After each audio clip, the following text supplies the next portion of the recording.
Peace and prosperity be unto all who's listening and watching. It's your girl, Shaeranea, right? And I'm back with another video. And today, I just want to talk to you guys about all the things that I'm grateful for and what those things taught me and how those things made me a better person, right? Because ultimately, you want to, speak of gratitude. You want to have a grateful mind because the more grateful you are, the more abundance you attract in your life. And the more you complain, the more things are slower and it seems like life is just passing you by.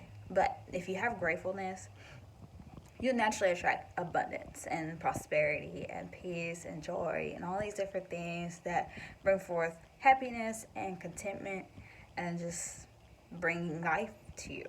So, I want to start off saying I'm glad that God allowed me to be alive today. Though I was born premature at 5 months. And I turned out to be a really healthy baby eventually. And eventually I got to normal size. So I'm glad I had a reason to continue to live on. That I didn't die as a preemie baby. Next, I'm glad that though I was a very quiet child, as a little kid, though I was very silent, I'm glad that I turned out to be a good person and have a good personality. And though I never really just spoke and I was a really quiet person, I'm just glad that I turned out to be a pretty decent person. I'm grateful for though they threw me in special ed because I would never talk, I'm glad that they put me in special ed because it taught me to, they're naturally going to teach you to read, but if they can't handle a kid who doesn't talk, they don't know how to help a kid that doesn't talk. So I was a kid that didn't talk, so they threw me in special ed. But I'm glad that I had speech teachers and I had reading teachers and I had language teachers. I had all these different teachers. And I used to love homework. I used to go to the recycling bins as a kid and I used to just take out the extra math sheets that teachers would get rid of after they've given all the classes math sheets or sheets in general. And I would take those and I would take them home and I would do them because I guess I had a love for learning that was different because I was different. You know what I'm saying? So because I struggled with speech, learning, reading, things like that, I actually grown to cherish those things more than material things. I grew a great love for reading. So I'm really grateful for those experiences, though I always was uncomfortable with how I was growing up, being quiet and stuff like that, and struggling with certain things. But, I had some things that I was really good at, like history, English, stuff like that.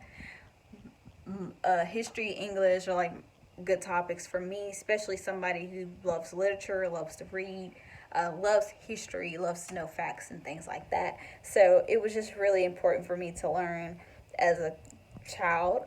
And though I didn't talk much, I was very mischievous type child. So I had a temper that most people wouldn't know or wouldn't understand about a child who's quiet. I would see things growing up that I did not like, right? I did not like any mistreatment, whether it was towards me or towards someone I love. I would start plotting. I don't know what it was about. I was probably like 5 or 6, but I just would plot, and I would get people back for real. But I grew out of that.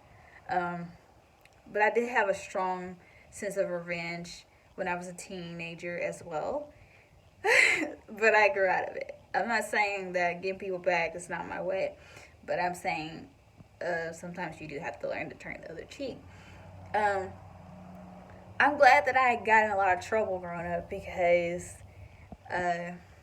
it made me, it makes you grateful because not only did it mature me, it matured me a lot, but it also allowed me to realize why I did those things, how those things made me feel, and it also allowed me put me in a position where I can help other people who are struggling or who experience the same things I experience. So it just put me in a better position position to help more people who were just like me. Um, like with my temper, I used to get super mad. I used to hit the walls growing up. I still kind of do sometimes, but that's not the point. But when I was younger, I used to get really mad and like self destruct and do like weird things because I was just angry, you know. And fighting was my outlet. It was my way to express myself. It was my way to let things go, let things out. But I also had writing as an outlet as well. Writing seemed to do pretty good, but I still believe I want to do fighting. I want to do like MMA, not MMA, but martial arts. I always want to do martial arts. So eventually I'll get into martial arts and channel my my energy. Learn how to work on my temperament. I'm not gonna say my temperament is not bad because I get a little spicy, feisty, and upset sometimes because I'm a real passionate person, so I can be a little explosive sometimes. But I'm really grateful that I have a sense of compassion. I know I have a lot that I need to work on though. I really do. I can be very giving, but I can be selfish sometimes. I'm not saying that's a bad thing, but I'm not saying it's always good either. I learn a lot about myself, and I know a lot about myself. I tend to be a loner because it's better for me. It's suitable, right? It's suitable. I'm not used to living with people. Um, I'm not used to people's ways. I don't tolerate nor do I agree with everything. I'm telling you, getting in a debate with me or a fierce argument with me or anything is just not even your arena. Like you don't even want it. So the biggest thing, I'm just very grateful that I've grown up and I've matured, that I can turn the other cheek, and that I can come to this place of understanding that when I'm wrong, I'm wrong, and when I'm right, I'm right. And there's sometimes that I could be selfish, but not in a sense of I don't care for the person or the people or whatever it is.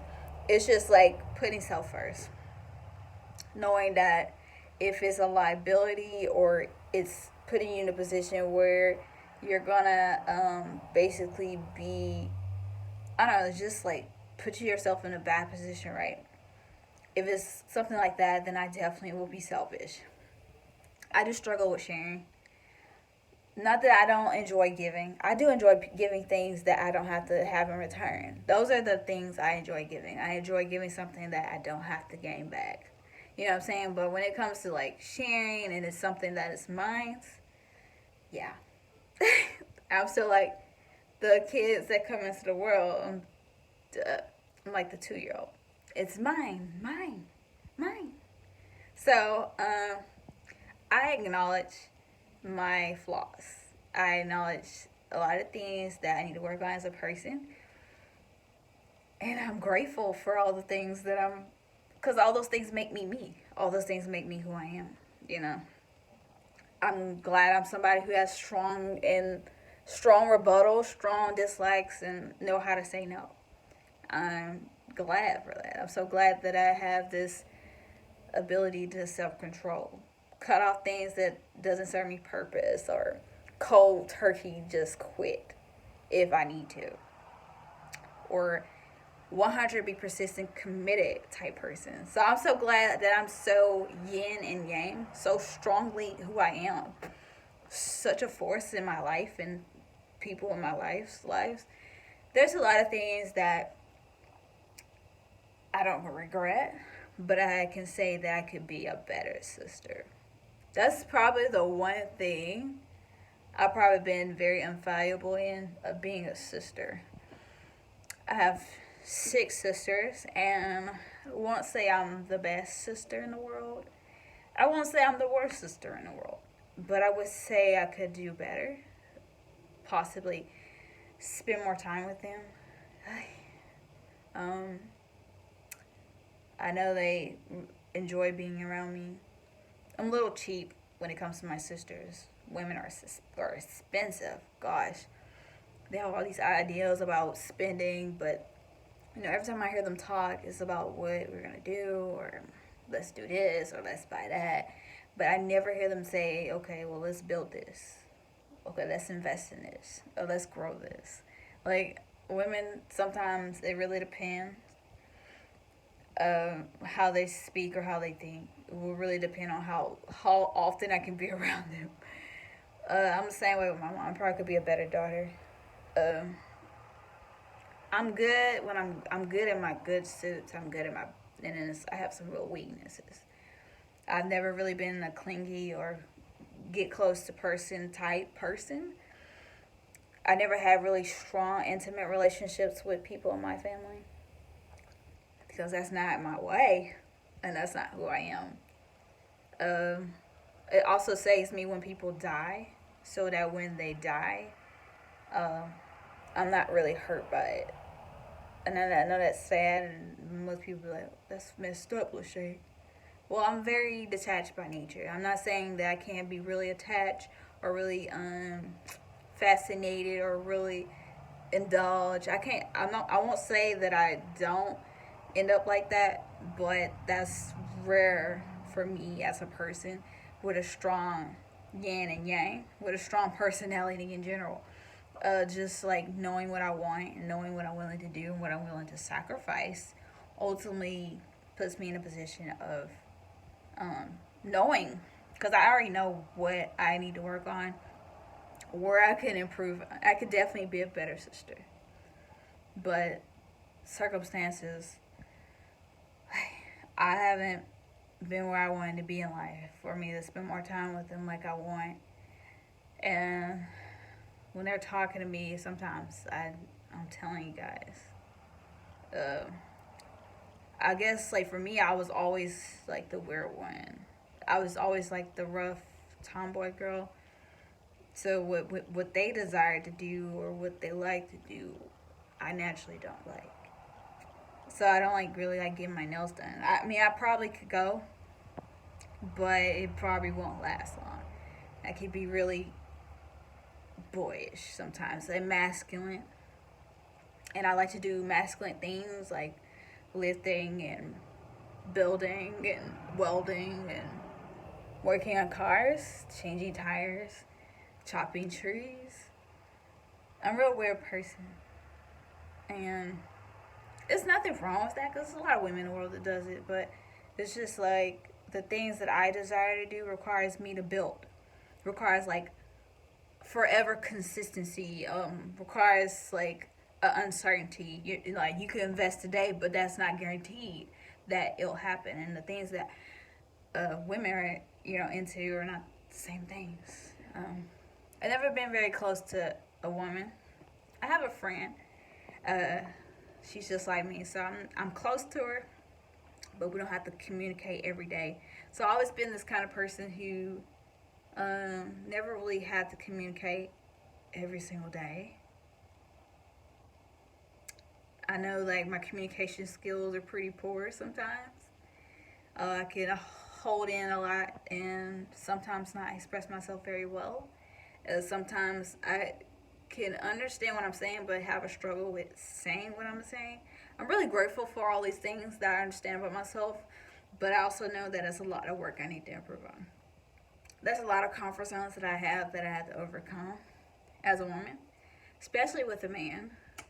There's a lot of things I have to grow out of when it comes to like companionship, just like learning how to trust another person's intuition. You know what I'm saying? And just like getting to a place where I can just really count on someone, because I'm not someone who hangs on and clings to the past. I'm actually glad that I got my heart broke growing up.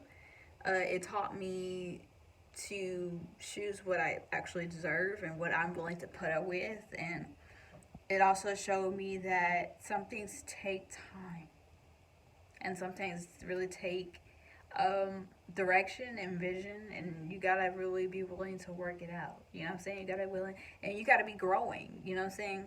Two individuals coming together to grow, to learn, to prosper, to build, to, create a life together. You know what I'm saying? Two worlds coming together.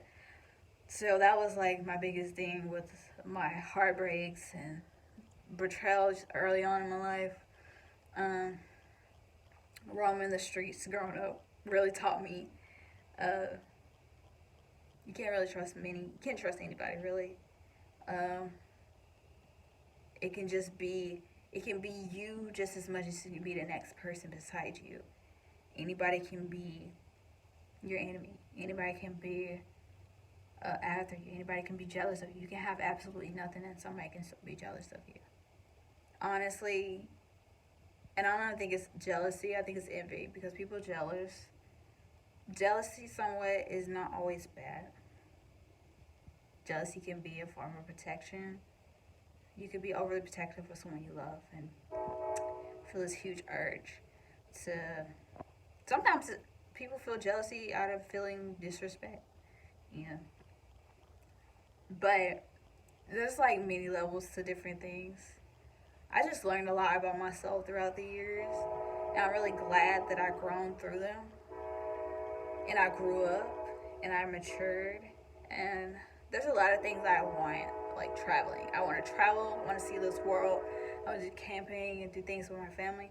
I want my YouTube to prosper, I want to help more people, I want my books to prosper, and I want more abundance in my life, more financial abundance, more fruitful abundance, just I want to do things that I would normally say no to, because there's some things in my life that I said no to a lot, but I'm learning to say yes, learning to change the narrative and say yes about them.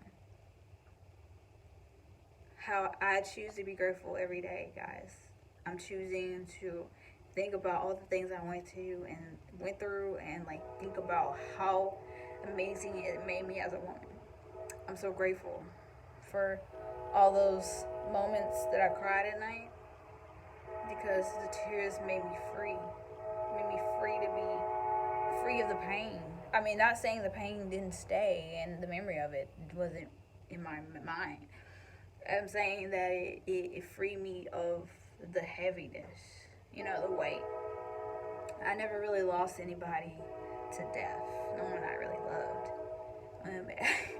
No one I deeply loved. I've never lost anybody deeply I loved to death.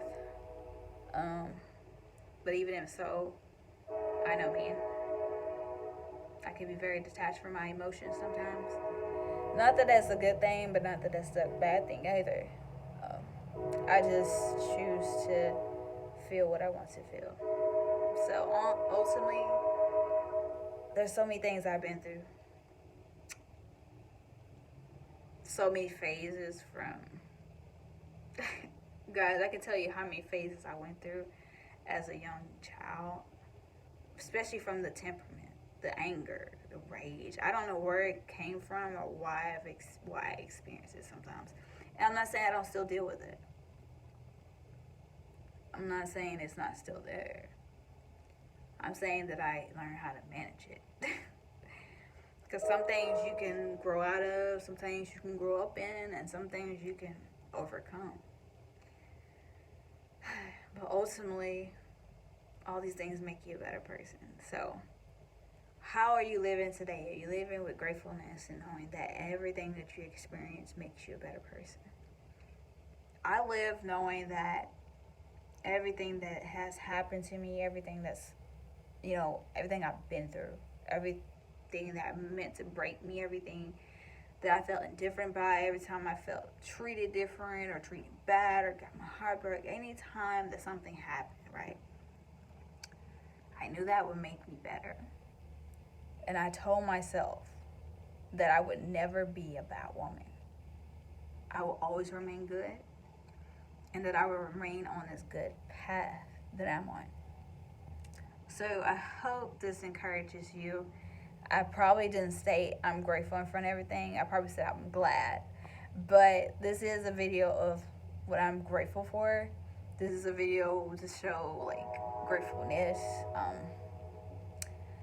Just to show the guys that it's really important to have gratefulness in your life. I'm grateful to be alive. I'm grateful that I have a purpose. I'm grateful that I live for purpose and intent, and that I am passionate about other people, and that I can help people with what I offer. I'm so happy that I can make a difference one by one. Not everybody at a time, but I'm pretty sure you guys get the point.